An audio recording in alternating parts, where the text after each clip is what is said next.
We hold these truths to be self-evident.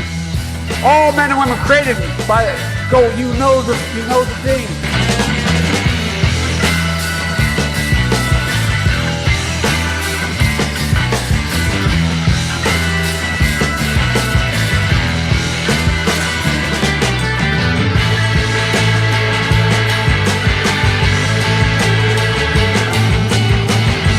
I want to be clear in how I characterize this. This is mostly a protest. It is not, generally speaking, unruly, but fires have been started. And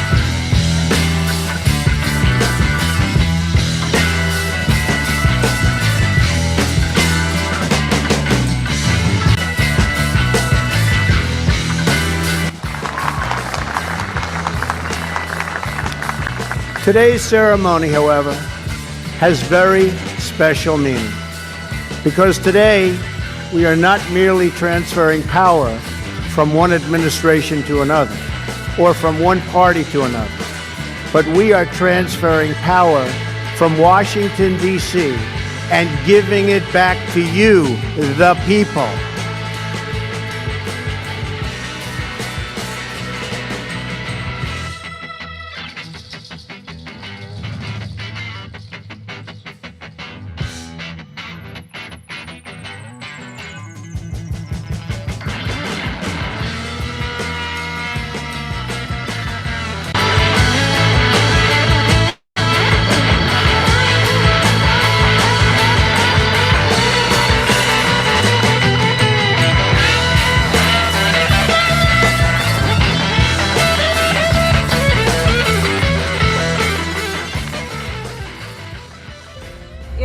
My honor to introduce to you the 45th and the 47th President of the United States of America, Donald J. Trump.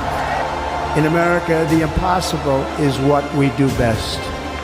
There is nothing we cannot do and no dream we cannot achieve.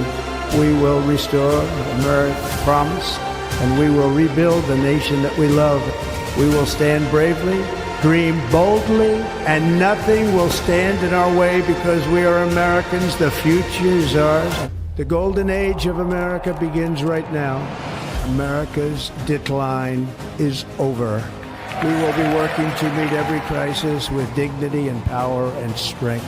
We will move with purpose and speed to bring back hope, prosperity, safety, and peace for citizens of every race, religion, color, and creed. For American citizens, January 20th, 2025 is Liberation Day. In everything we do, my administration will be inspired by a strong pursuit of excellence and unrelenting success. America will reclaim its rightful place as the greatest, most powerful, most respected nation on earth. I am with you. I will fight for you, and I will win for you. We will not be conquered. We will not be intimidated. We will not be broken, and we will not fail. From this day on, the United States of America will be a free, sovereign, and independent nation. We will stand bravely. We will live proudly. We will dream boldly, and nothing will stand in our way because we are Americans. The future is ours, and our golden age has just begun.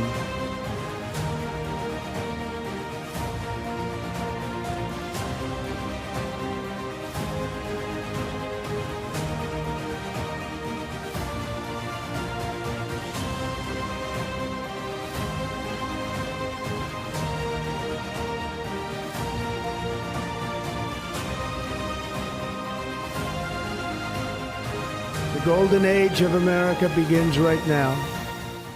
Yes, it does. Good evening, everybody. Welcome to episode number 94, Just Our Take. Today's date is March 5th, 2025, and My name is John. I'm your host. I'm here with my co-host Dave, and Elle is our guest host tonight. So welcome everybody. Welcome David. Welcome Elle. How you doing tonight, Dave? Doing great. Great to be here. Great to gosh, so much fun stuff to talk about tonight. I'm excited. Welcome to Just Our Take, as the title implies. This is just our opinion. You may not agree, you may agree, and if you do, great. We're agree together. But if you disagree, that's okay as well. We welcome your dissent. And if you think we got it wrong, we're happy to learn from you. Please put your notes in the comments and let us know if we missed something. Elle, great. So glad you're here. How are you doing? I'm doing fantastic, David. Thanks for asking. Thank you, everybody, for having me. A quick announcement. It's an anniversary for me. 32 years ago today, I was in MCRD San Diego. I just joined the Marine Corps, and I was on my way. It was my first day of boot camp, so it's surreal that so much time has passed. Well, some of the names they called you on that first night, I'm sure you cannot repeat on the air tonight. But you know what? This goes along with today's show. I can't tell you how proud I was that day, just knowing that I had an opportunity to give it my all to become a United States Marine. And I got to tell you, last night I had chills all over my body watching our president talk to the nation and really bring back that American ethos, American spirit. So I can't wait to hop in to our show tonight and talk about all of the fantastic work that this administration is doing. And just, I'll finish with this on my intro. I got together with a couple of my neighbors this afternoon, and you can just feel the excitement that I haven't seen in people's glee in their eye, just to be an American, so proud to be an American and talk about the future in a positive way. It was fantastic to see that. We didn't talk politics, but you could almost feel the, that ethos, that essence of being an American. It was really great. So I'm happy to be here. And yeah, let's start the show. Well, listen, Elle, we're glad to have you. Happy anniversary, Semper Fi, Marine, and we're really glad that you're here. And also it's really great to hear from a legal immigrant, and I did emphasize a legal immigrant, on your perspective of what it's like. And gosh, it's always great to have you on board. So we're glad you're here. And yes, boy, oh boy, did last night, did that shiver some things up or what? That was fantastic. And the people hated it. I'm telling you, America, they were so pissed. I mean, angry about the whole thing. Look at this. These are the highest approval ratings of any presidential speech ever. 76% approve, 23% disapproved. So now you have to think, if you guys watch the speech, and we'll show you some of the clips, but if you watch the speech, the Democrats were miserable. They were insufferable. They were horrible. They were everything that you'd want them not to be, but that's who they were last night. And you have to think they were only playing to 23% of the population. Yeah, it's unreal. We didn't talk a lot of politics at work today, but it came up a couple times. Partly because tariffs, tariffs are tariffs, and they're going to impact our business. They're going to impact everyone to some degree. And so that came up, and there's this confusion about, I thought we did everything. I thought everything that was supposed to happen happened. Why are the tariffs still here? So there's some frustration around that. And that probably took center stage, actually. But I think I think he explained what the tariffs were about and why. I think he did a great job of explaining it, especially to those backseaters that don't really know what the hell a tariff is. Well, there are some really well-kept secrets about tariffs and the tariffs the United States citizens or United States, anyone in the U.S. has been paying from imported goods from other countries, and including Canada, by the way. But that aside, the general, what people took away, not what Trump said, maybe not what the actual, what's the black and white truth, but what people remembered and what people are remembering is, wow, we thought Mexico and Canada did what they're supposed to do. Why are we still getting tariffed? That was one. And then the other thing is, this whole thing around Greenland, especially Greenland, not necessarily the Panama Canal, although that came up, but Greenland came up, like, and it's very superficial what people are consuming. So at the surface, it feels wrong to do those things. Anyway, so that's a little bit of some of the 23%. So I was going to say, so you work with 23 percenters. I work with both, oddly enough, by the way. You just wouldn't know it. I was just messing with you. I want to play, one clip that kind of, if you were to say in a nutshell, how did the night go? I want to play this clip. I don't think I have it on a video. I think I actually have it on a clip. So let me pull the clip. But there were a couple key moments in the thing, but this one, although some people would disagree, this one was one of the key moments for me, because there was a time where Donald Trump just laid it out there. And I think that most of America resonated with this comment here. Let me just get it going here. My apologies. Come on, Scott. Hey, Scott's working on it. Sorry. We're trained rookies, guys, just so you know, trained rookies. But no, this is one of those where, he comes out and he says this, and it's like, you know what? He's absolutely right. That there's absolutely, unequivocally, this is what happens. And so here you go. 1, 2, 3, and once again, I look at the Democrats in front of me, and I realize there is absolutely nothing I can say to make them happy or to make them stand or smile or applaud. Nothing I can do. I could find a cure to the most devastating disease, a disease that would wipe out entire nations, or announce the answers to the greatest economy in history, or the stoppage of crime to the lowest levels ever recorded. And these people sitting right here will not clap, will not stand, and certainly will not cheer for these astronomical achievements. They won't do it, no matter what. Five times I've been up here. And once again, I look at the Democrats in front of me. That was the truth last night, was nothing he said or did. Even when they brought a boy on the spotlight, young man that has battled brain cancer for the last 6 years, when they said he would only live 6 months, a boy who just wanted to be a police officer, and they awarded him an honorary Secret Service badge, a kid that was crying because he was so happy about it. They couldn't even get off their butts to stand up and give the guy some, applause. That is sick. I'm sorry. You hate this man more than you love America, period.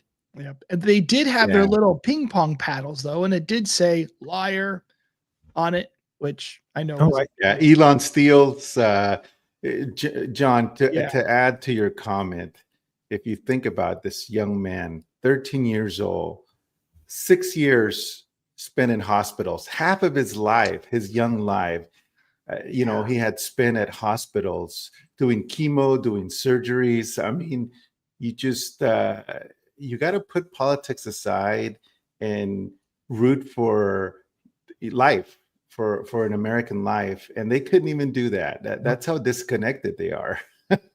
Yeah, because they're so singularly focused, anti-Trump, and where is my money at all costs. And we are losing power. We're losing power. We're going to lose our money because we lost power, and anti-Trump. And you see, it doesn't matter if something is really good for the people, their constituents. Doesn't matter.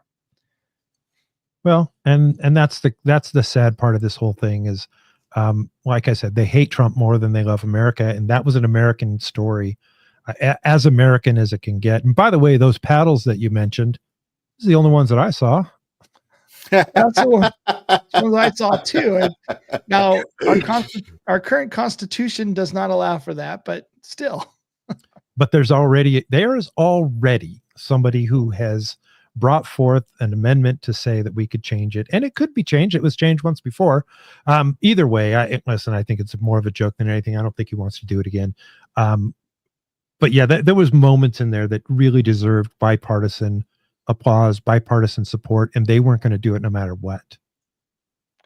They weren't going to do it no matter what. I was surprised.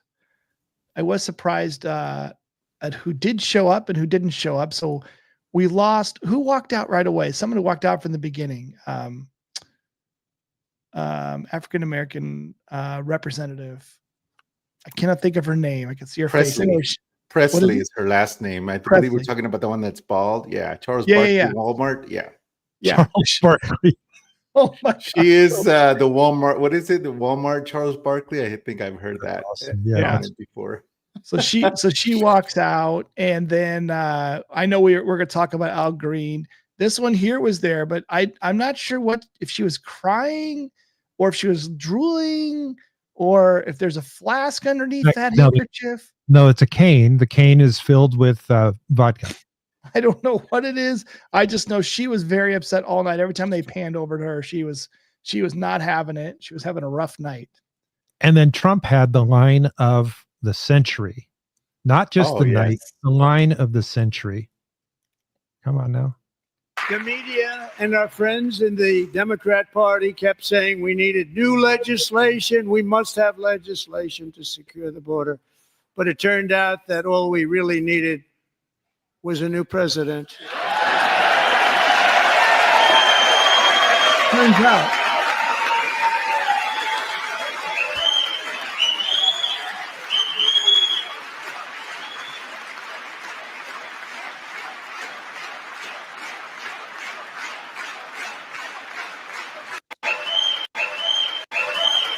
I just want to point out, if you look at the front row off to the screen right, that's Supreme Court justices.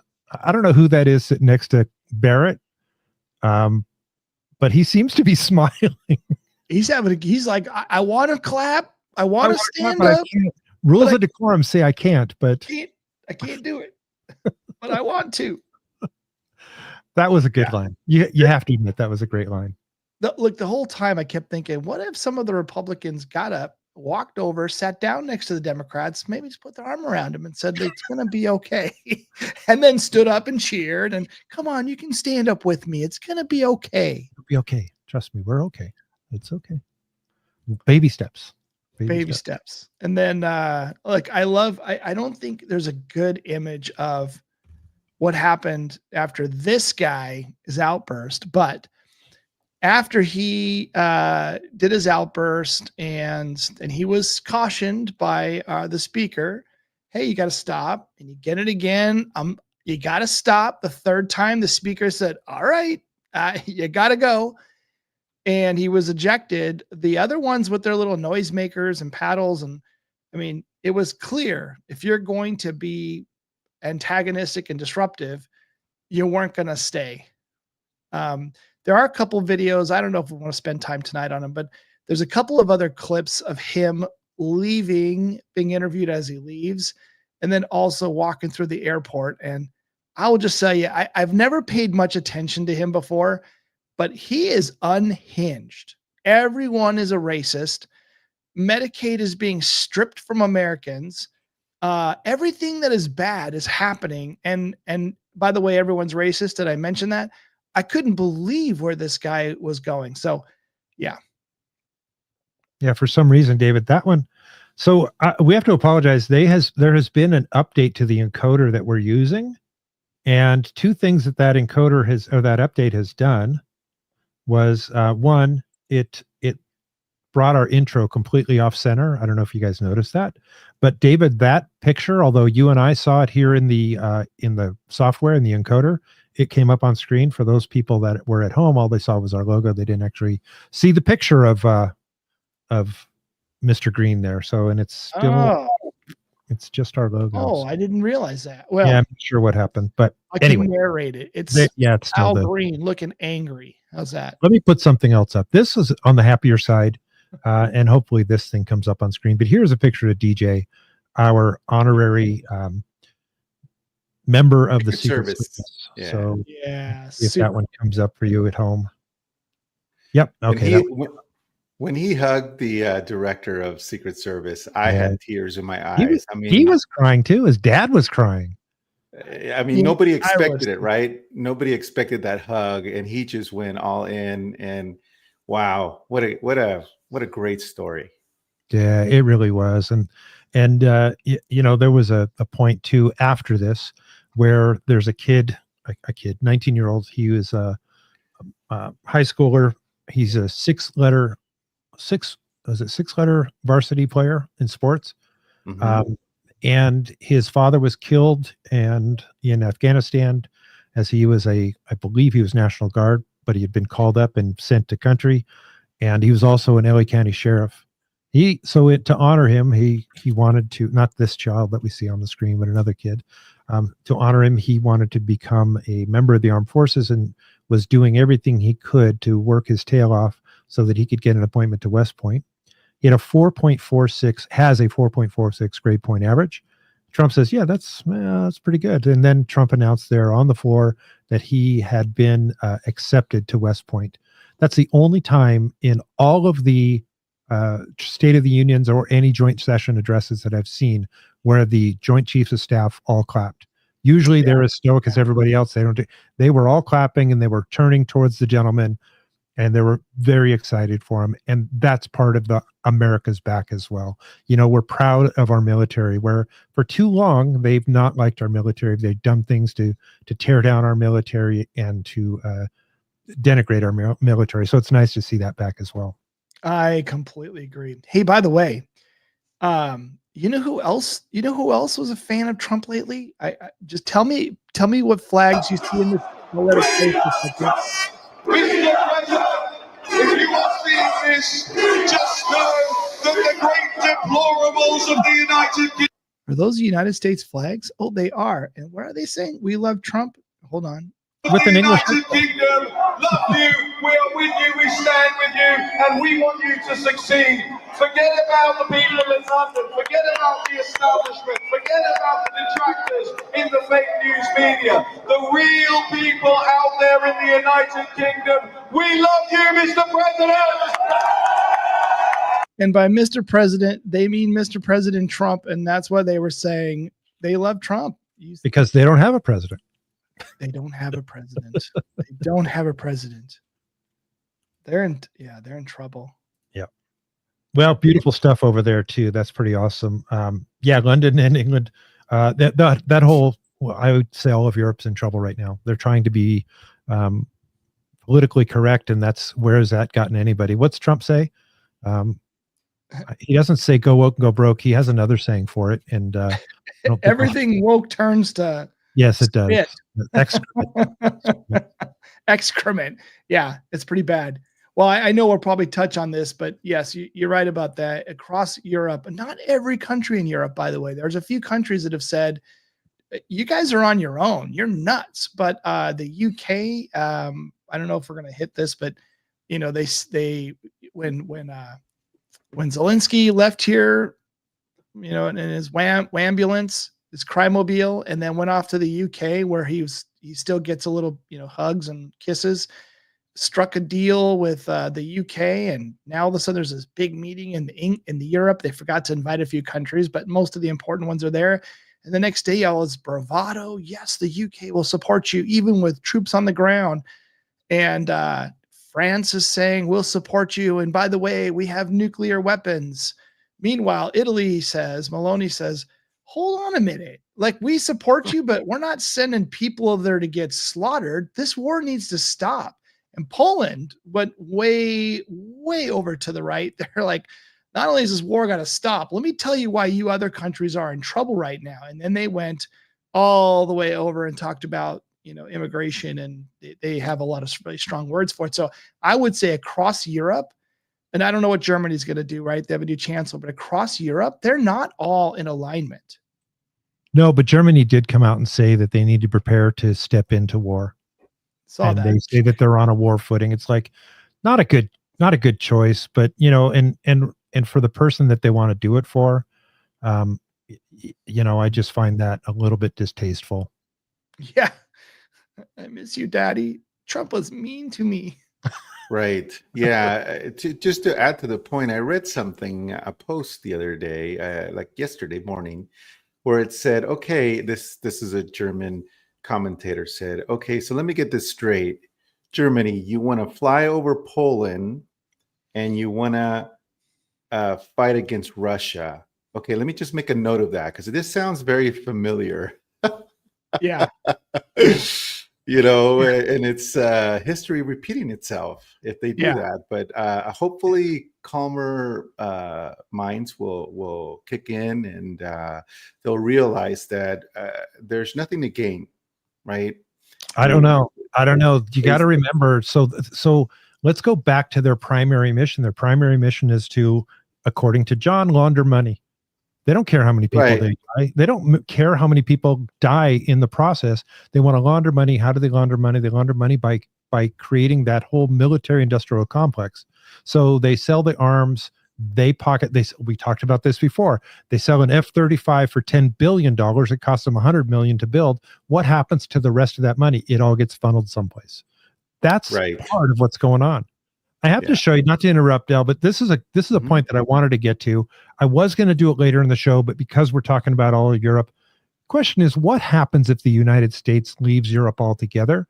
What if we leave them high and dry? What happens? Well, this is a little bit of what happens. The United States cuts all ties with Europe. You think Europe can survive without the US? Think again. The UK loses $80 billion, 360,000 jobs, and 4% of its GDP, with energy prices up 25%. Companies like Rolls-Royce, $3 billion, BP, $8 billion, and Unilever, $2 billion, face losses. Additionally, 8,000 US troops, along with F-35 jets, leave. Meanwhile, Germany loses $168 billion, 690,000 jobs, and 4% of its GDP, with energy prices rising 20%. Siemens, $5 billion, BMW, $10 billion, and Mercedes, $15 billion, take harder hits. Furthermore, 35,000 US troops, along with Patriot systems. It's a pretty massive economic impact. Okay, so once again, we're having issues with the encoder. Oh no! There's no video going over. Doggone it! You know what? I'm going to have to write to the people. We're paying big bucks, by the way. We pay big bucks to use this encoder. Let me just while you do try it again, John. And while you do that, I'll just answer. Do you suppose Zelensky will wear a suit when he comes back? No, I do. I do. An orange one. No, it's going to be terms of conditions. You're going to wear a suit if you're going to come back to see us. There's no way they're letting him back in without it. I'm going to try this again. Could you guys hear the audio? I know that you guys did it on the show, but anybody at home hear any of that audio? Doggone it. So frustrating. Okay. What do we do? I'll give it a shot. I've got my other screen up here. I can see it if it's not working.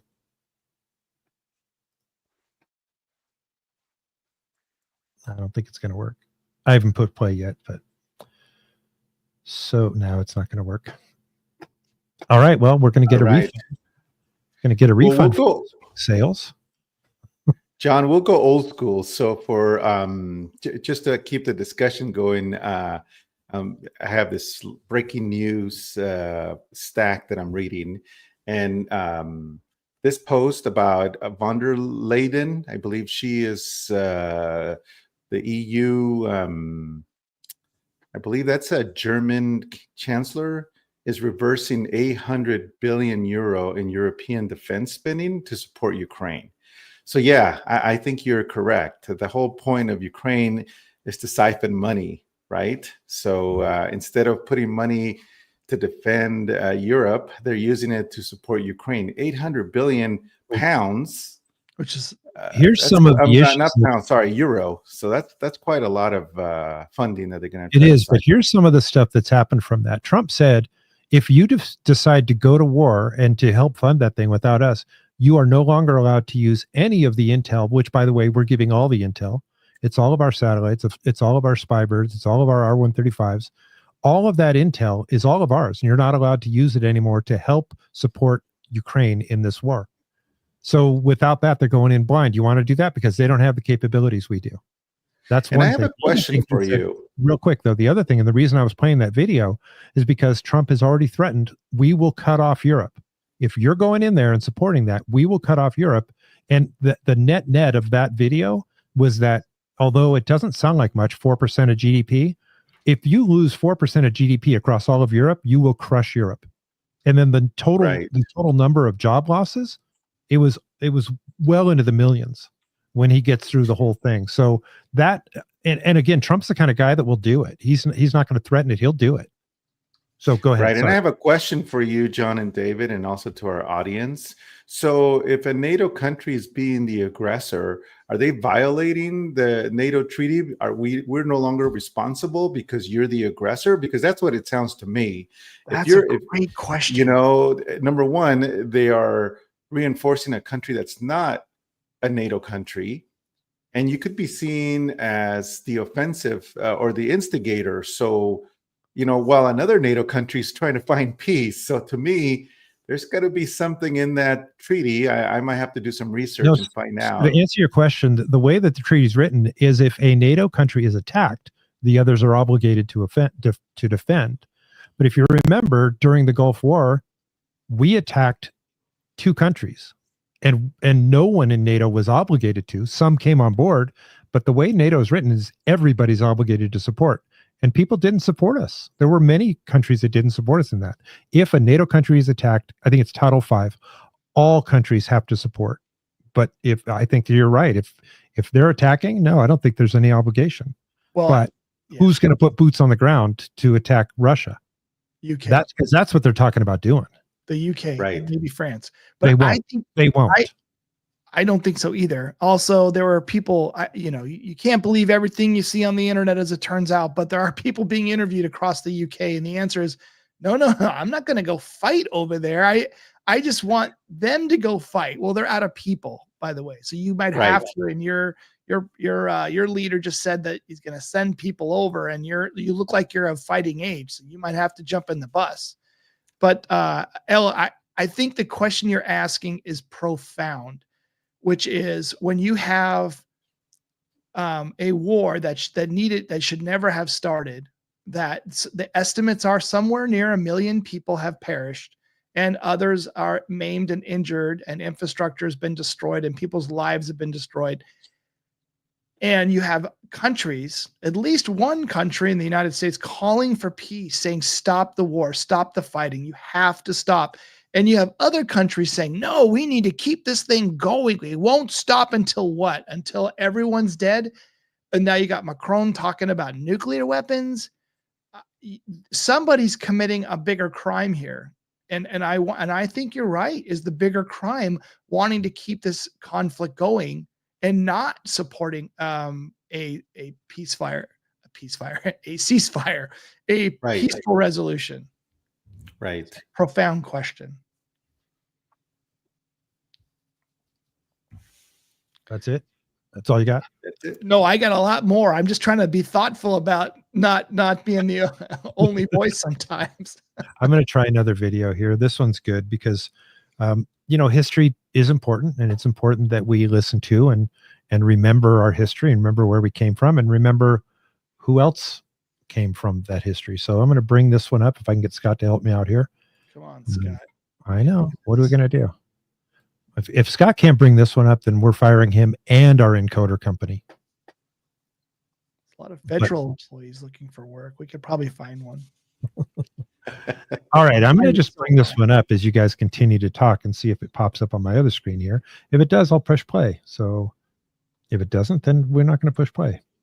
So on YouTube, the last image put up on the phone. Okay, I'm watching it on Rumble just to see what everyone else sees, and I see a logo. Yeah, but it's 4 seconds behind. So now I shouldn't have changed over. So there's nothing we can do. Well, it's okay. I mean, here's some good news from all of. Well, let me just tell the story of what was being told there. That was a whole montage of when Bill Clinton was being interviewed back in his time in office, and he said, I completely trust Putin. Putin's a reasonable person. Yes. I've spent time with the man. I know that I can trust Putin. And so now Putin is the enemy. Putin is, it'll play. The audio. You can hear the audio, but you can't see the video of it. Yeah, it's okay. Play it. Mr. Putin he's very smart. Well, you know him better than most people. Yeah, I do. What was he like behind doors? That's public. Smart and remarkably We had a really good, blunt relationship. How blunt? Brutally blunt.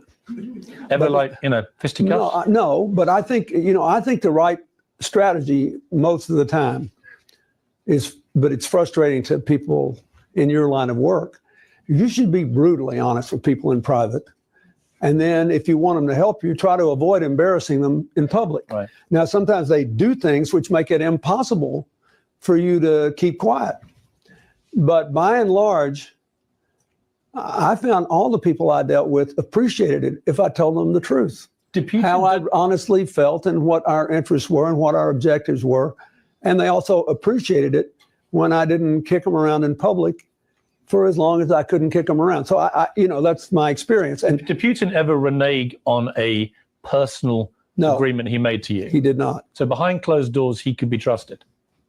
He kept his word. There you go, Mr. Putin. He kept his word. Kept his word. And if you remember, Putin asked President Clinton, hey, can I become a member of NATO? Can I? And, President Clinton said, sounds reasonable to me. Sure. Let me just ask. And he called back several hours later and said, sorry, I was wrong. And you can't become a member of NATO. Who did he ask, though? That's what I would like to know.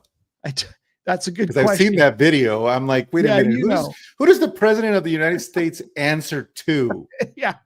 Right? Right. I've seen that video multiple times, and I've asked myself, who did President Clinton ask? And then they came back and said no, because I remember that he said, yeah, that they said you couldn't do it. They said, who's they, Mr. President?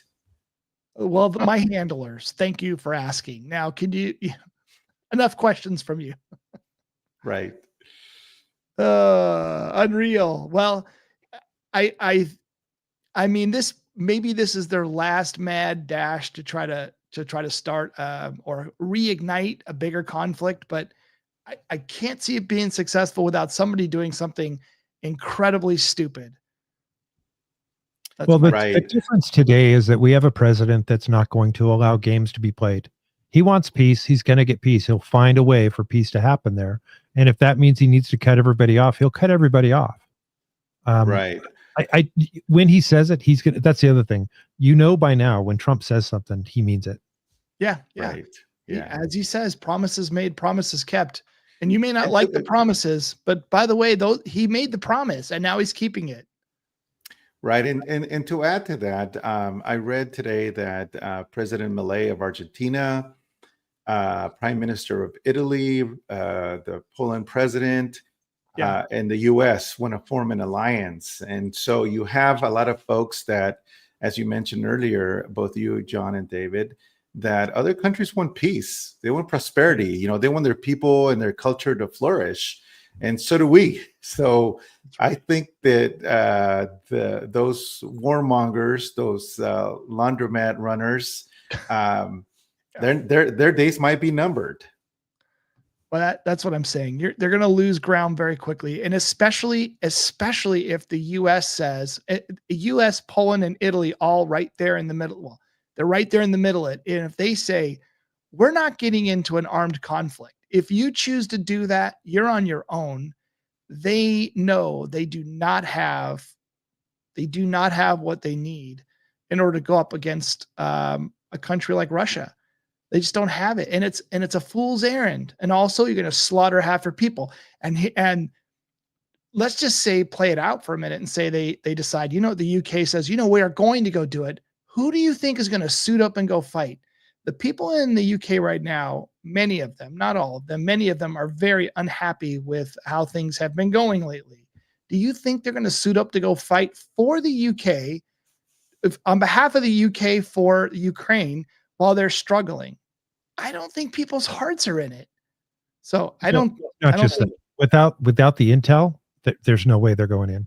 And without the intel, yeah. And Trump he already gave the order, no more intel to any European countries regarding Ukraine. So he's already cut them off. Yeah. So if you do, you're going in blind because, like I said, they do not have the capabilities that we do. I'm going to switch gears. Let's see if we can't get a video to play, one that I previously clipped and cut. Let's see what happens. This was requested last Sunday's show. By the way, I forgot to say, we're really, really happy that producer Marie and Roger are back from their vacation. They can either share or not share where they went, but I can tell you it was a dream vacation, and I'm sure they had a fantastic time. But we're glad to have you guys back, and you'll have to share some photos with us if you do share, if you want to. But we're glad to have you guys back. In the meantime, someone had asked for this video. Honestly, getting a little cranky. No one on my bingo card has been arrested. Me too. I feel the same way. I complain every single day. When is someone going to get arrested? Enough already. Right? I'm holding back evidence. That All right. seems illegal. I'm going to cut you off. I'm going to take you off the stage for a second. Many of the people in this room for 4 years failed to cover the fact that Joe Biden was mentally incompetent and was not running the country. It is also true that many people in this room who have used this talking point that Elon is not elected fail to understand how government works. So I'm glad for the opportunity for a brief civics lesson. A president is elected by the whole American people. He's the only official in the entire government that is elected by the entire nation, right? Judges are appointed, members of Congress are elected at the district or state level, just one man. And the Constitution, Article 2, has a clause known as the vesting clause, and it says the executive power shall be vested in a president, singular. The whole will of democracy is imbued into the elected president. That president then appoints staff to then impose that democratic will onto the government. The threat to democracy, indeed the existential threat to democracy, is the unelected bureaucracy of lifetime tenured civil servants who believe they answer to no one, who believe they can do whatever they want without consequence, who believe they can set their own agenda no matter what Americans vote for. So Americans vote for radical FBI reform, and FBI agents say they don't want to change. Or Americans vote for radical reform on our energy policies, but EPA bureaucrats say they don't want to change. Or Americans vote to end DEI, racist DEI policies, and lawyers at the Department of Justice say they don't want to change. What President Trump is doing is he is removing federal bureaucrats who are defying democracy by failing to implement his lawful orders, which are the will of the whole American people. And there you have it. And so, all these people that keep on spewing this nonsense that Elon Musk is an unelected bureaucrat, guess what? They all are. All of these people, they're all unelected bureaucrats. FBI director, CIA director, HUD, you name it. They're all unelected bureaucrats. And by the way, the one big difference is that Elon Musk isn't making decisions. He's making recommendations. He is bringing recommendations to the executive staff who is then acting on them or not acting on them or doling them back out. But he himself is not making any decisions. So if I may add to that, John, I believe the leader of Doge or the oversight leader is Senator Joni Ernst. That's right. So we have a U.S. senator that oversees Doge. Wait. Let me make sure I get this straight. So an elected senator? Yes, that is correct. So elected by the people.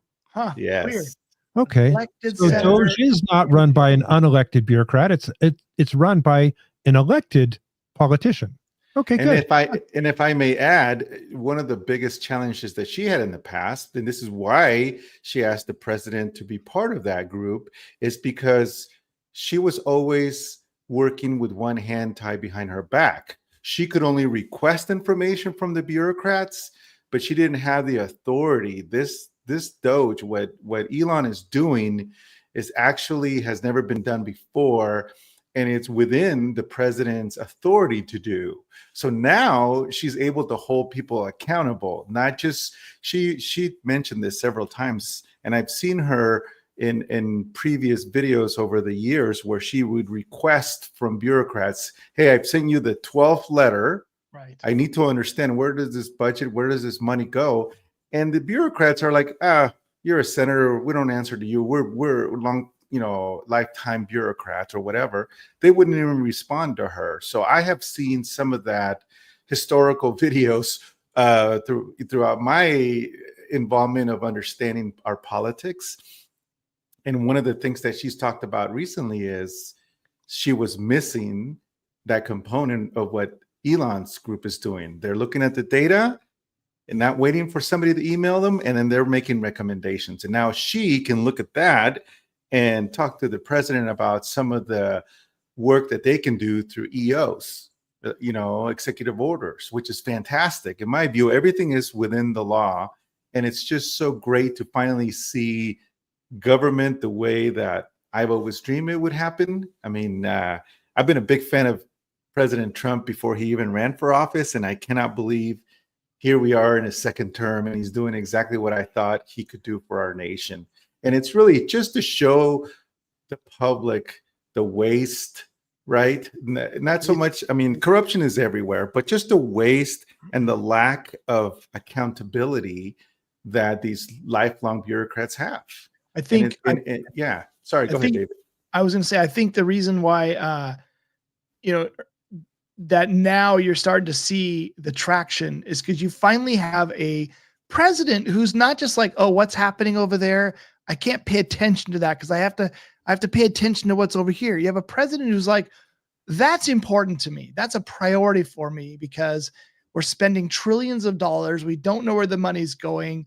And I want to pay attention to what you learn, go get it done versus I don't really care, or worse yet. And I think this is true for the Biden crime family. Worse yet is don't cooperate one bit because otherwise by not cooperating, we keep all the money. We keep all the money flowing in all the places we need it to flow. So don't cooperate. And we'll have the appearance of having some oversight, but there'll be no actual oversight. This president has a different opinion about it. Well, the other side of that too, David, is that he's got a staff or an administration that actually does their job, and he can trust them to do their job. He doesn't have a transportation secretary that's too busy at home with his husband breastfeeding his child. That they bought. Right. So there's that. Oh, yeah. Yep. Oh, I don't know. And by the way, we also have a president that doesn't mess around. When he says something, he says, get it done now. I hope this comes up on the screen, but it's a share screen and it may not. It is. It's not up on the screen. Sorry. Nope. David, can you read that for us, or is it not big enough for you to read? I'll make it bigger. President Trump orders DC Mayor Bowser to, quote, clean up all the unsightly homeless encampments in the city. If she is not capable of doing so, we will be forced to do it for her. That's how he rolls. It's like, you know what? You either get it done. It's not that hard. By the way, if President Xi were coming to town, you'd get it cleaned up. Just like you did in San Francisco, right? Magically. Well, because when you have a guest come to your house, what do? You clean it. That's what we did. We cleaned it. So it's not that hard. Get it done or I'll do it for you. I have seen that many of these reluctant mayors are starting to step up and do their job. But like I said, they're reluctant in doing it. That's a great segue, John. I haven't watched the full, I think it's like 4 hours, but El, you watched today the hearings with all the mayors, right? Right. And I got a beautiful quote to read to you. Obviously, we don't have 4 hours to go over to that, but I have heard Representative Clay Higgins. I believe he is from either Louisiana or Alabama. I think he's Louisiana. He used to be a police officer. And I'm just going to read this quote for our audience. We have had enough. Americans are fed up with this betrayal of oath. And he was talking to the mayors. He said, "You'll be held accountable." And this was the best part of this quote. One of you said, "You're willing to go to jail. We might give you that opportunity." I mean, he really set him straight. Just before that quote, he asked all the 4 mayors that were there. It was the mayor, I believe, of Aurora, Colorado, Chicago, Boston, and New York. And he asked them this set of questions before this quote. He said, "Did you consult counsel before coming before us today?" And of course, they all did, right? Because they wanted a CYA. And then he laid on to them with this beautiful quote, because one of them said, "Hey, I'm willing to go for what I believe." And he basically told them in summary, you have failed the people and the laws that you're supposed to uphold and the people you're supposed to protect. Your authority and your leadership is for the elected citizens of your city, not what you think, not what ideals you have, but the law. And I think a follow-up to him was Representative Ana Paulina Luna from Florida. And she had the 4 documents. So she was submitting at the end of the session to AG Bondi the referrals, the legal criminal referrals, because they violated specific federal law. So your point, John, it's done. She's referring them to for criminal prosecution, not just, we're not just going to spank you. This is a criminal prosecution for violation of 8 U.S. Code 1324. So 8 U.S. Code 1324. So she's got it all down. I'm going to be criminally referring you to the Department of Justice for investigation. As soon as I leave here today, these will be going over to Pam Bondi. Great point. And you know what? I'm glad that we're not just sitting there having a conversation and saying, shame on you, making them look bad on TV and then walk away and everyone goes out to the local pub and has a beer together. Nope. You're going to jail. Yeah. And to, I think it was Marie earlier in the comments, I'm going to go scroll back. Kate, honestly, getting a little cranky that none of my bingo card has been arrested. And I agree with you. I so agree with you. And people need to start being held accountable for criminal acts. Otherwise, the message is clear. There is no accountability. You can just do whatever you please. That has to stop.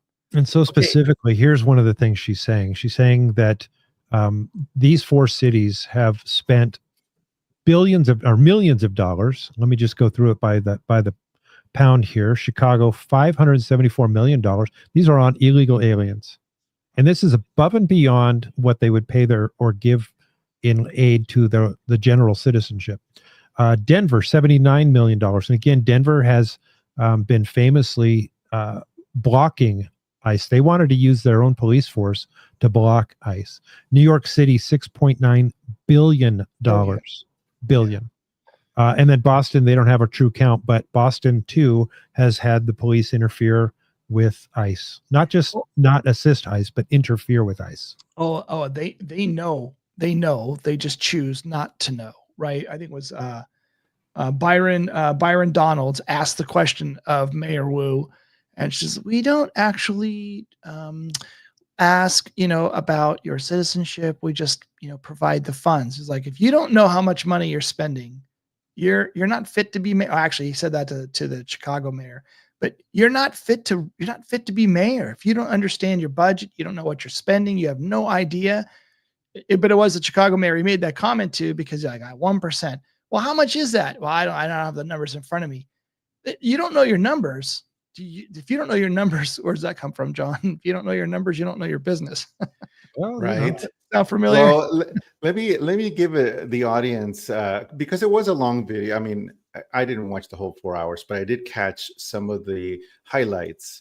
So Jim Jordan is talking to I believe the Aurora mayor in Colorado, and there's this criminal that's, he's being held for 300 plus days.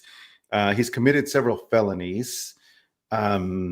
They were supposed to, the feds, ICE asked them to hold them for 40, or give us a notice at least 48 hours so we can come and pick up this guy.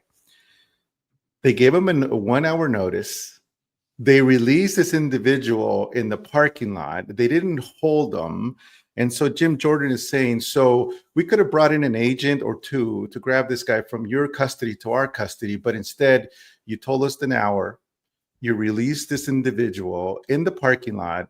We needed 6 because he was combative. This is a gangbanger from South America. And of course, he doesn't want to go back to South America. So it requires 6 ICE agents and tasing and grappling this guy down. So, here they put our officers in danger. By the way, this guy, along with some other folks, killed a young dad. This guy was in his mid-30s. His daughter was a year old. And Jim Jordan had this picture of the family behind him and saying, this individual, this U.S. citizen, this dad will never be able to hold his daughter or walk her down to her prom, and because you thought you're a sanctuary city and you think you're above our laws. And this is just before Clay Higgins went off on these folks. And I'm going to tell you that is so. We just need people to uphold the law. We're not asking for anything different. Jim Jordan's brutal. He's like an attack dog. When he gets his hands on you, his teeth in you, that's it. They're done. That's it. Right. And famously, they're all these Democrat pundits. I don't know what else to call them. They're not leaders. Their title may be representative or senator, but they're not leaders. They're in the news saying, we want the rule of law. No one's above they're still spouting that. Literally, you are breaking the law. Literally, you have been in the law. And we could go, it's a list. And what needs to happen now is we need some indictments. We need some court cases. We need the evidence to be put in front of the world to see just how criminal you are. So, but you talk about the rule of law. Well, this is the rule of law. We have laws in our country, and you actually have to abide by them, or you should be made to abide by them. You wouldn't any other country you go to, you'd have to abide by the laws. Why is it different here? And back to, and by the way, Pat, I did get that. We can't put it up on the screen just because we can't put Facebook on the screen. It doesn't allow us to do that. So I'm sorry. Basically, Pat sent me something earlier that has a picture of Patel, Bondi, and there's like 4 others, and they are going over to receive that lead terrorist who was the planner of the attack over in Afghanistan. So I'm glad that that's being done. These things are happening, man. Back to producer Marie's first question, though, or earlier question about not having any arrests. I'm still betting on and banking on Adam Schiff to be the first. I think Adam Schiff is the linchpin to so many of these things. And when you hear what Patel said during it was a lead up to his confirmation. It wasn't actually at the confirmation hearing, but he says Adam Schiff is the most corrupt person in Congress. He wants him. I know that Trump wants him because obviously, that all kind of came around him in all the lies and everything regarding the trying to say here. Sorry, there's a lot of noise happening above me, and I don't know what it is. We can't hear it. You know what Pelosi said when Cash said that Adam Schiff is the most corrupt person in Congress? She said, "No, it's me. I want that." She didn't say anything. She just took a sip of her wine. Well, there you go. That was it. She's like, I thought she was going to fight for the title.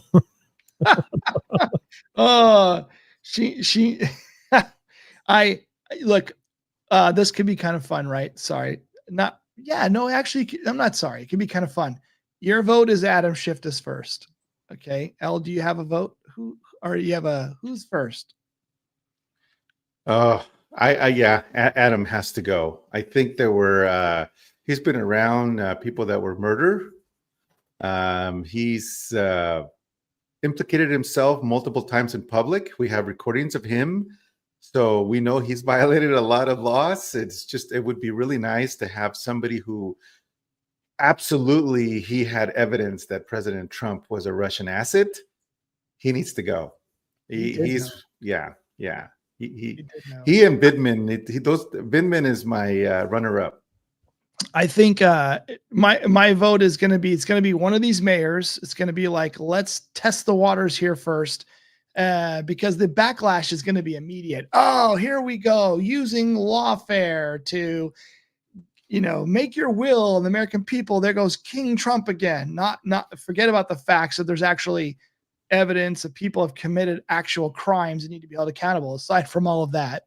So I think it'll be either one of these mayors, or it's going to be one of the people that are obstructing the investigation into some of the agencies. For example, the New York, was it the field director, the person who ran the FBI office? Well, why don't we just see? Oh, So Okay, who's in charge at see you the here. New York FBI field office? Who's withholding Epstein docs from the Attorney General? James Dennehy is running the show there. There he is. This is the guy who emailed his whole staff to dig in after Trump took office. And don't forget that James Comey's daughter is an assistant U.S. attorney for the Southern District of New York. She worked on the Epstein and Maxwell cases. She's kind of knee-deep in this. Epstein was facing sex trafficking charges in Lower Manhattan. Where's all that paperwork? The FBI seized computers, surveillance videos, banking records, file cabinets, and photographs from all of Epstein's properties in New Mexico, the Virgin Islands, Palm Beach, and in New York. The Justice Department also gave Epstein a sweetheart non-prosecution deal 17 years ago. Where are those files? The Bureau of Prisons. Where are those files? You remember where Epstein killed himself? I asked Bill Barr about that, why everything seemed to go wrong that night.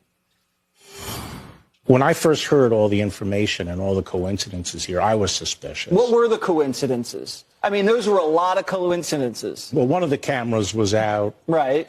He was supposed to have a cellmate. The cellmate left. They didn't replace the cellmate. And the guards who were supposed to check him every half hour didn't check him. My EMT source said he was on the scene immediately to pull Epstein's body out to the morgue. And when he got to the cell, he saw 7 people there touching Epstein's body and moving stuff around. Wait, before we go there, how many people were there? 17. 17. Oh, 7. 17. Why do we keep hearing that name? By the way, one more 17. What time did Trump come on last night? He was scheduled to go on at 10 after. 17 after. I'm going to guess it was 17 after. He took to the podium at 17 after. I know. All these 17s everywhere. So listen, you heard Jesse Waters say that James Comey's daughter works at Southern District of New York, and that she was involved in prosecuting Ghislaine Maxwell as well as the Epstein case. Well, who was at the center of the Hillary Clinton email gate case? Wasn't that James Comey? It was Comey for reasonable Comey for prosecutor. 100. Right. No reasonable prosecutor would bring a case against her. And then who was in the middle of coordinating all of the, we'll call it the PP tape, because everyone knows that that's what it was when they tried to put together this dossier against Trump. Comey was at the center of that as well. So now we have Comey in charge of trying to take down Trump. And then we have Comey's daughter in there covering for Epstein and Ghislaine Maxwell. Well, guess who was helping to keep the files from getting out? If you guessed Comey's son-in-law, you're correct. Can you believe that? It's just a coincidence. Gosh. Comey's son-in-law was in that. Unbelievable. I was going to say not a conspiracy theory, but it is a conspiracy. Not a theory. It's just too perfect. There's so many of these, right? So field director, I think he's. No, he got fired. They let him go. They got fired, but I don't think that's over. He's on the short list, and I think the mayor's on the short list. I think they'll go first. I agree with you. I think that there's a lot of people. I think that we got the Bill Gates connection too. Bill Gates is out there trying to skid the pads right now by saying stuff like, "Oh, I was being blackmailed by Jeffrey Epstein." Oh, really? Now right now, as we're about ready to drop the files, you're going to tell us that. I think anything anyone says at the moment, what do they say? I mean, I'm not saying I've spent a lot of time in court because I haven't, but I watch YouTube videos and they tell you, like, don't say anything. Go find your lawyer.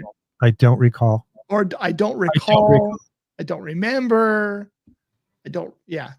I did not have sex with all of those women.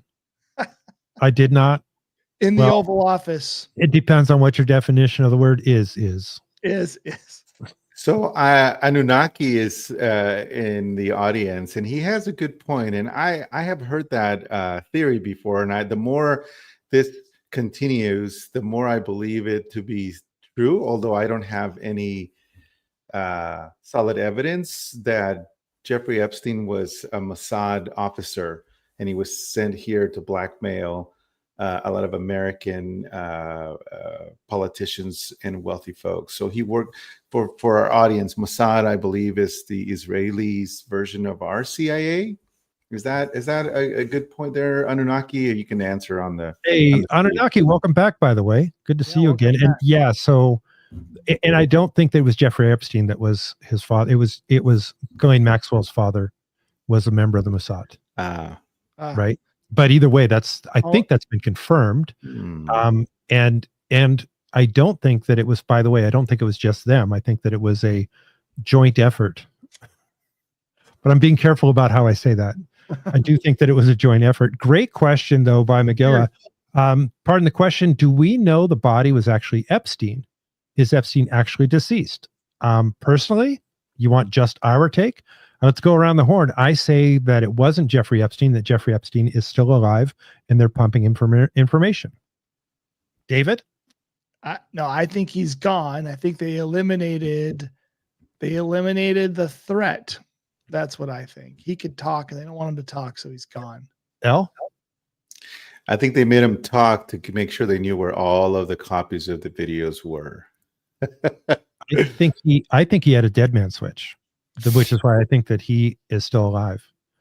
I think that if he were to die, they would release everything and it would all get out there. And I think that's why they're keeping him alive and they're pumping him for information. So, Pat says he's alive. And he's living in a nice, modest home in Ukraine. And Marie says, I think he is, because there is not a. We lost John. We lost John. Well, we can talk about it. I think he's gone. I think they said, you're a threat, you're gone, and he's out. Now the evidence was never supposed to come forward. It was all supposed to be suppressed. That's because funny. Kick myself. See, you see, John, that's what happens. That's what I was happens. trying to read Marie's comment, and I just said, she says, I think he is, because there's not a crooked coroner who did an autopsy who said, no way did he hang himself. He died. He hung himself. It was terrible. There was a not crooked coroner. A not crooked coroner. So listen. And by the way, I've seen several documentaries on them. The claim that they hung themselves. Especially in that environment, like where they say that. The comedian. What's his name? McDonald? No. Okay.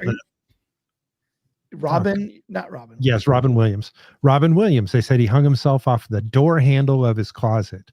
They say that there's no way you can do that, because your self-preservation reaction is to, one, grab up here, and if you tie yourself, you're going to stand up. The idea that somebody could actually hang themselves in an environment like that is very, very slim to nearly none. So I don't believe it. Well, I didn't say I think he actually went through the hanging himself, but I think he's still deceased. You think he's unalived? I think he's unalive. Yeah, that's the right way to say it. Or at least the information passed to the people involved with him, because if you watch that video of Bill Gates, he's almost like, oh, thank God that, he's dead, right? I think somebody posted it on the feed. He's dead. So he was you could almost feel that he was relieved in his mind that he's no longer with us. Right? Because and the only reason why the rest of the evidence wasn't destroyed a long time ago, this is my take. My take is the reason why that evidence is still here is because you still need people to carry out, the duties. They need to carry it out. Just like, what was the judge's name who said yes to the SWAT raid on Mar-a-Lago? The judge that authorized the search warrant. Yeah, the name doesn't remember. Yeah, but anyways, that guy connected to the Epstein. Allegedly, be careful. Sorry, allegedly, yes. Yep. I don't know this factually myself, but the thing is, if this truly is an op between Mossad and a 3-letter designator for the U.S. and possibly, who knows, maybe it goes beyond that. But if it is an op, why would you get rid of the evidence? Yeah, I mean, you need it. And by the way, you need it.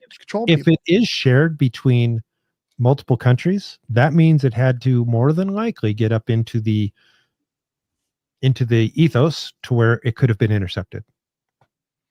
That's all I'm saying. Yeah. I think it's out there. I do. Let's hope Pam has some real evidence to share out over the next couple days to couple weeks, because we need some people to be accountable for their crimes. It's time already. I think it's going to happen. I think it's going to happen shortly, and I think that there's a lot of things to come. There was another video I wanted to show you because it kind of pertained to that. So let me bring this video up. Hopefully, it will come up with that. While you're waiting for John's video, has anybody tried Grok Unhinged?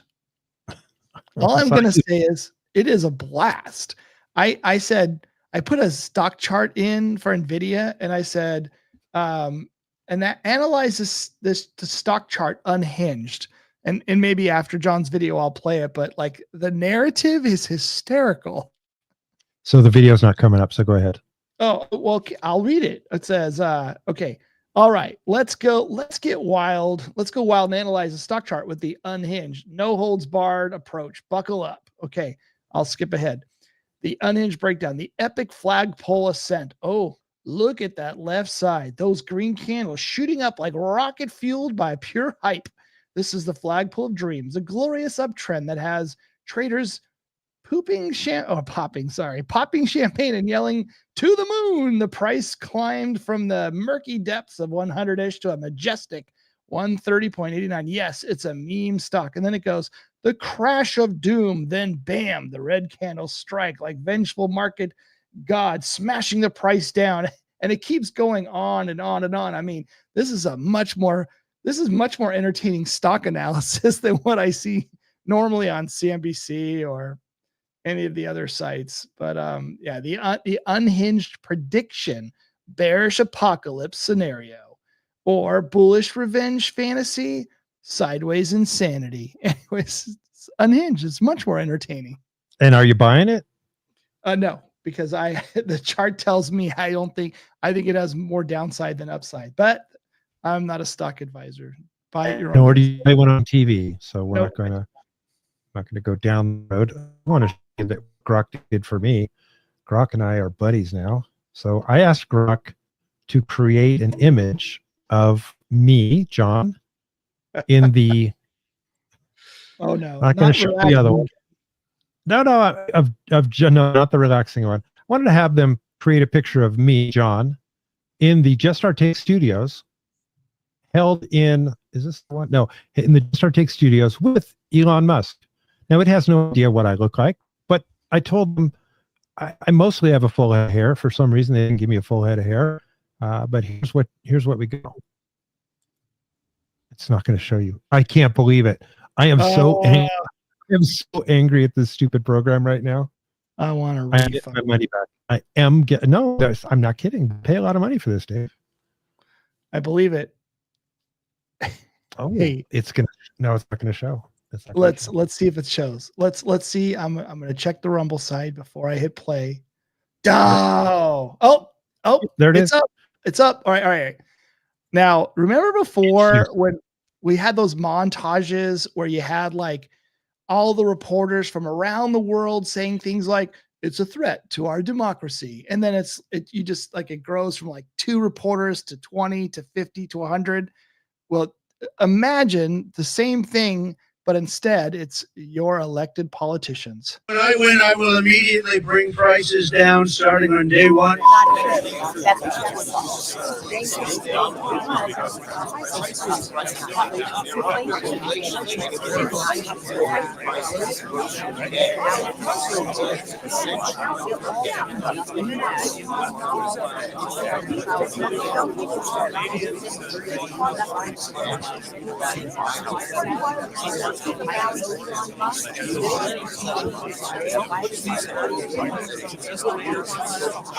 It goes on for another minute. They're saying the exact same script with their own inflection. They're saying the exact same words. Every one of them. Where's my paddle with my drawing of a clown face? Because these guys are a bunch of clowns. This is what happens when you cut the money out of them, right? Yes. Yes. They have no power. So they're going to do whatever they're told. That's exactly right. They don't have the USAID money anymore. And so now these guys become the actors, and they're actually pretty good. If you see that's Elizabeth Warren, like, oh, this is the end of the world. She's pretty good. She's very dramatic. Anyways, But, one of the young influencers that they promote has been doing that for the last week, holding a little tiny mic. So it's interesting that all of them are doing the same thing as this young liberal influencer.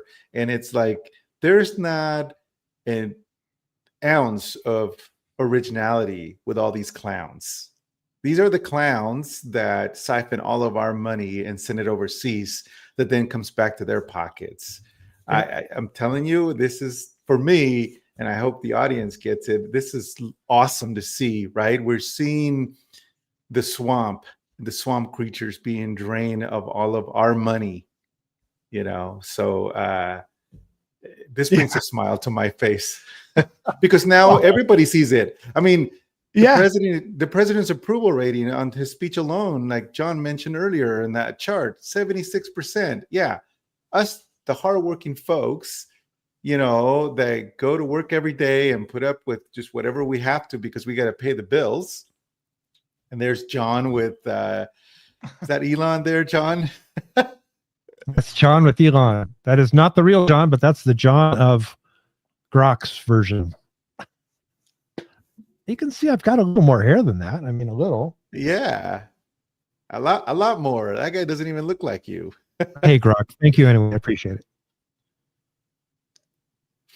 I did ask it. I asked it. Okay, there was like 5 different iterations of that. I said, put me in the Oval Office, and it did put a picture of somebody that I thought was in the Oval Office. Then I said, put a picture of me relaxing. And I didn't give it anything more than that. And it has that guy sitting in a bathtub with water coming up to his chest and no clothes on. I'm like, oh, okay, that's not me, but thank you. I was going to sneeze for a sec there. Sorry. Okay, listen, I want to talk one more quick hit here, and we can move on. There's more money being sloshed around, and there's a huge investigation going on right now. We're going to come back to it because there's a lot more to be had here. I know that David and I are going to dig into it. Maybe we can get some other some of our audience helpers to dig in as well. But Donald Trump last night made a comment about Stacey Abrams, and he just called her out, flat out called her onto the carpet. You remember back in the Biden days when they had zero inflation and they kept on screaming how excited they were. We've got zero inflation, and anyone tells you that we've got inflation, they're a liar. And then they came out with their Inflation Reduction Act to combat the inflation that they weren't having. Well, in that Inflation Reduction Act, there was $27 billion given to green initiatives as part of what we want to do to help reduce inflation. We're going to spend $27 billion on green initiatives. Some of that money, and I don't know if it came up in the pre-show, so I'm hoping that it comes up now. Some of that money actually went to a group that was being run by John Podesta. And if you remember the name John Podesta, that John Podesta is of the Hillary Clinton days. He was her campaign manager for a while. He's also been implicated in some other not so good things. But he's the top one there, Climate United Fund. So $7 billion went to Climate United Fund. That $7 billion can't really be accounted for. They don't know of anything that it did to help do anything for the climate. And that's being investigated right now. But the rest of that money, that was done back in June of 23 was when that money was dropped. And then the rest of it, the rest of the 20 billion actually was distributed after Joe Biden had lost the election. So between the time Joe Biden had lost, yes, quickly, and if you remember, there was a hidden camera interview that we put on there that was by the O'Keefe Media Group, or OMG, and the guy said, yeah, we were bailing out that money like we were tossing gold bars off the Titanic. That was a direct quote from him. Right. And so $20 billion And that's where the rest of this money is that you see here listed. That's $20 billion they're investigating. And guess who is in charge of distributing that money? Stacey Abrams. Oh, and so this is another one, right? How many times did we see her come out and talk about stolen elections and Trump bad and why am I forgetting his name? The governor of Georgia that she lost to a couple times. Kemp. Right. Kemp. Yep. Kemp bad and cheated and everybody's a racist and, just on and on and on, and now she's at the center of this investigation where there's 20 billion or 26 billion, 27 billion gone. No accountability. It all happened right after the election. We got to get it out as fast as possible because otherwise it won't be possible afterwards. So we're touching on the top half of here. There's going to be more to come. We're going to dig into that, get more information, more details. What do those corporations actually really do? Where is the money really gone? And how is it helping the world today? And I'm going to tell you, based on the fact that they're under investigation, I'm guessing that there's not a lot of there. I'm just saying, John and Elle, I think I missed the seminars. You know how there's these seminars like you want to learn to buy real estate, you want to learn to sell insurance, you want to learn to dig into gold mines. There's probably some seminar somewhere like you want to learn how to make money from the government legally. Want to learn to be a politician? I mean, we've got that one. Was he a senator or a congressman? The one guy that was caught with huge bank account, but he also has $1 billion. How much? $1 billion offshore? Or something? What? Maybe $1 billion was overstating it. But he's got a lot of money in an offshore account in the Cayman Islands. I think is actually where it was. We'll have to dig into that too because I bet he's probably tied to this. Yes, a New York representative, and what I read was it was millions, billions, but still the trillions. fact I think it was trillions, David. Trillions. Well, what's a trillion? The fact that he's got millions of dollars offshore account now in the Cayman Islands. I don't know. It just seems why in the Cayman Islands? Why is it offshore? Just seems a little suspicious. And by the way, you are supposed to manage some of the funds that have been funded with this public money from USAID. Seems suspicious to me. Yeah, I'm going to have to say that I agree with you. And now that I'm thinking about it, I'm wondering if our closing video will even show. Well, before you do that, we do need to thank our sponsor, John. Oh, I don't know if I can bring my sponsors pictures up. Let me try. But I was going to play the Bernie Sanders video where he has nobody over 150 years old is getting Social Security, but that didn't play. So, get my well, we want to thank our sponsor. Steel Rebel Design is the primary sponsor of the Just Our Take show. They do all of our hats, cups, hoodies. David's wearing one of our hats. That's one of our printed hats. And then we also have the embroidered hats. This is our Make America Great Again on snow camo. We have Make America Great Again on gold on snow camo. And then my favorite, the Dark Doge Make America Great Again black on black. There we go, black on black. That's a beautiful one right there. You can get those. You can get our hats, cups, hoodies, shirts, whatever you name it. If it's got our logo on it, our swag, it's available at Steel Rebel Design. If you look down below, there's a link down there where you can go to the store. It says merch, or you can go directly to the hat. If you don't see it there, you can contact Kim. Kim will take real good care of you. She's a great person. They have a lot of fun helping us out. They've come up with some really cool ideas too, and we've got some new things coming too. So I'm looking forward to that. But thank you, Kim and company at Steel Rebel Design, for sponsoring the Just Our Take show. We may have an upcoming new sponsor, and it may have something to do with the initials MTD. How about that? Is that a hint? The MTD. Yeah, it does actually. They actually said that they are interested in sponsoring us. And how about this? I got another idea. This is just for fun. Want to get some audience idea. We have, so where I live, it's a small town. I mean, that's a small town. You throw a rock from one end of the main street to the other, okay? And my arm is pretty old. That said, there's a barber in town, and everybody goes to the barber. You got Clem that goes there. You got Bobby that goes there. You got Bobby Doc. He goes there. You got Doc Summers. He goes there. Everybody goes there. And every time I'm in there waiting for my haircut, the conversation in there is fun. And he plays some really cool music too. He's an old school type of barber.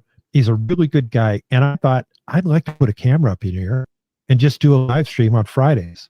And we could always record them and play them back later, but just do a recording or a live stream from the barber and let the people of the town talk. You want to hear what's going on in America, you go to a barber shop. So that's what I thought about. I'd like to hear what you guys have to think about it. I think it'd be kind of fun. We might try it out and see how.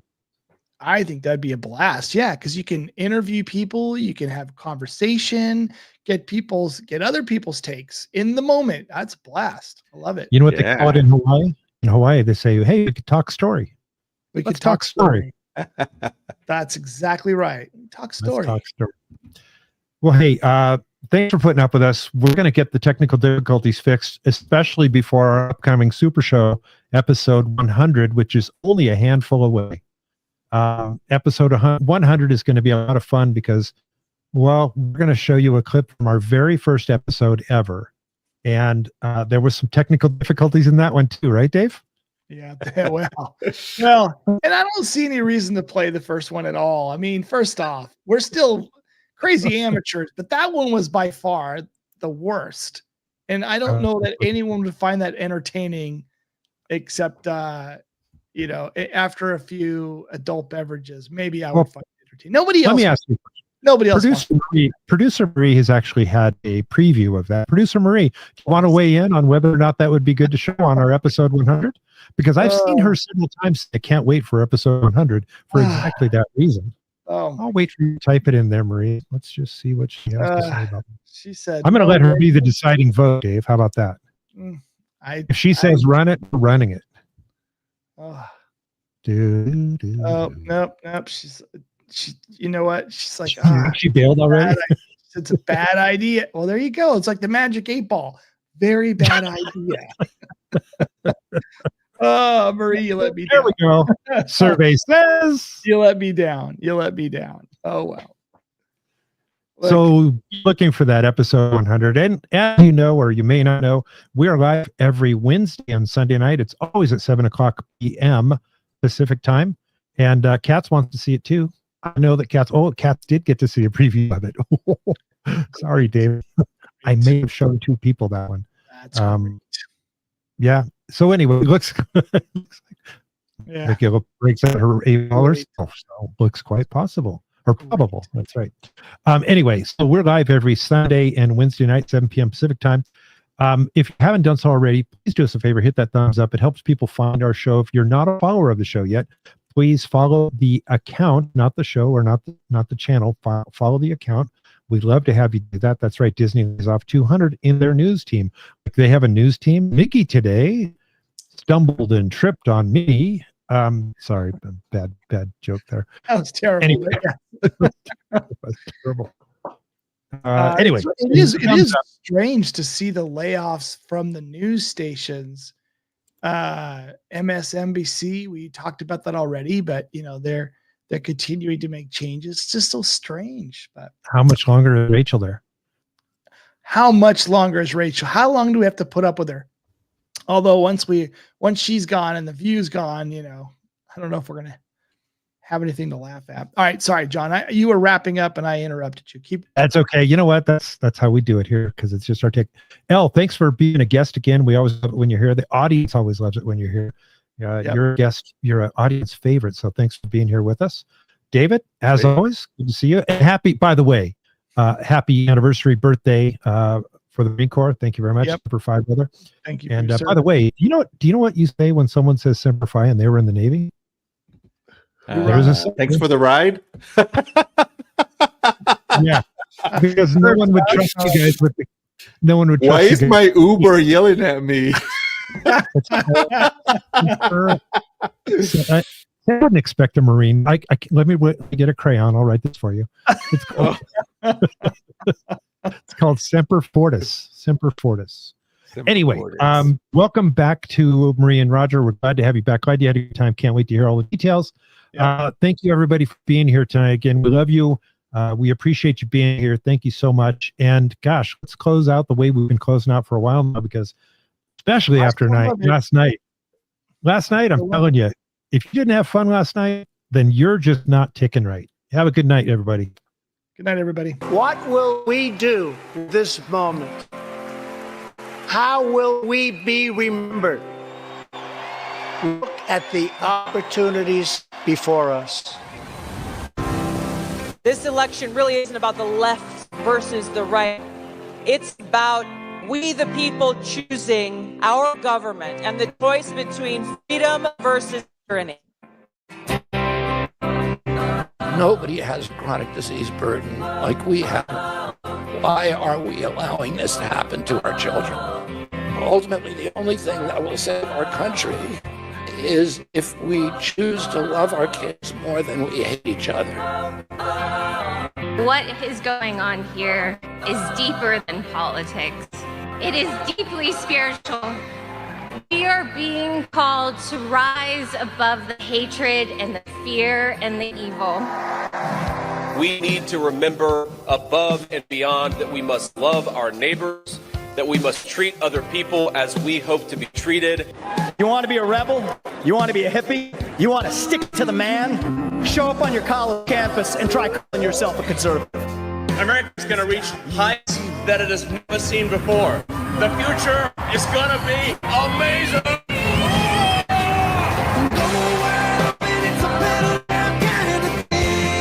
Don't you want healthy children? Don't you want a president that's going to make America healthy again?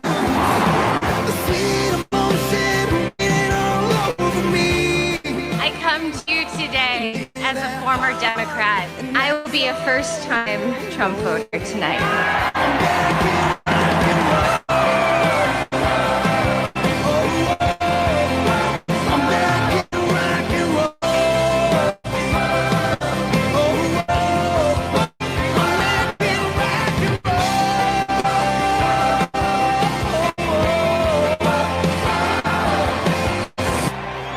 The people dreamed this country, and it's the people who are making America great again.